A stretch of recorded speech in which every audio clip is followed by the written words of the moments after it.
বিসমিল্লাহির রহমানির রহিম। আসসালামু আলাইকুম ওয়া রাহমাতুল্লাহ। আমি আজকে আপনাদের সামনে পাইলস সম্বন্ধে আলোচনা করব।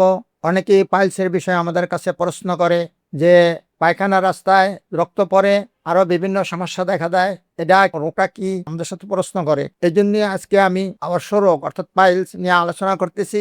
পাইলস পায়খানা রাস্তা অর্থাৎ মলদ্বারে যে শিরাগুলি থাকে, ওই শিরা ভিতরে অনেক সময় দেখা যায় যে মোটরের দানার মতো বলি দেখা যায়। ওই বলি যখন মল ত্যাগ করে তখন অনেক সময় দেখা যায় বের হয়ে যায় কিছু অংশ, আবার ভিতরে কিছু অংশ থাকে, একাধিক বলি হইতে পারে। এটা কি বলা হয়? পাইলস। এটার কারণ হলো যাদের লিভারের সমস্যা আছে, লিভার অ্যাবসেস, লিভার সিরোসিস তাদের আছে, এবং লিভারে অতিরিক্ত রক্তাদিত হওয়া, চর্বি জমা ইত্যাদি কারণে অনেক সময় দেখা যায় যে তাদের কোষ্ঠবদ্ধতা দেখা দেয়। আর যারা শাকসবজি কম খায় তাদের কোষ্ঠবদ্ধতার কারণেই এই রোগটা সাধারণত বেশি দেখা যায়, এবং ওই শিরাগুলি ফেটে রক্ত বের রক্ত অনেক সময় দেখা যায় মলের আগে রক্তপাত হওয়া আরম্ভ হয়ে গেল। আবার অনেক সময় দেখা যায় যে মলের পরেও রক্ত থাকে, কিন্তু মলের সাথে একত্রে থাকে না। ডিসেন্টারি রোগে দেখা যায় যে মলের সাথে রক্ত একত্র থাকে, কিন্তু পাইলস রোগে রক্তটা একটু আলাদা থাকে, অর্থাৎ শিরা থেকে রক্তটা বের হয়, এই জন্য রক্তটা আলাদা।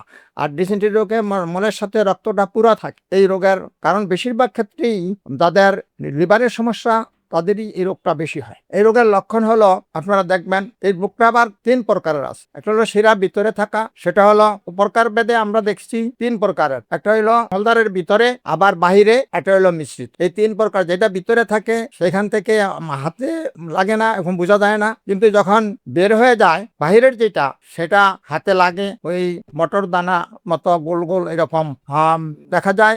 তখন অনেকে এগুলি অপারেশন করার কথা বলে, কিন্তু আমাদের হোমিওপ্যাথিকে এগুলির অপারেশনের প্রয়োজন পড়ে না। আমরা অনেক রোগী ওষুধের মাধ্যমে আরোগ্য করেছি।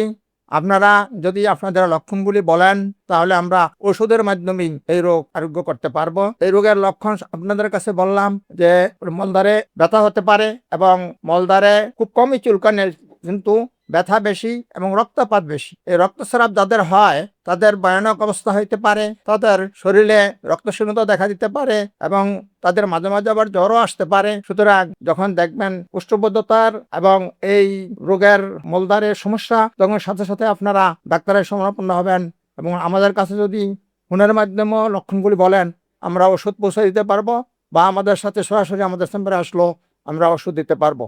এই জন্য আপনাদের আমি এই রোগ সম্বন্ধে আপনাদেরকে ধারণা দিলাম। আপনারা সুচিকিৎসা করেন এবং ভালো থাকেন, সুস্থ থাকেন, আর সবাই যাতে এই ভিডিওটা দেখতে পারে এই জন্য শেয়ার করে দিবেন। আল্লাহ হাফেজ।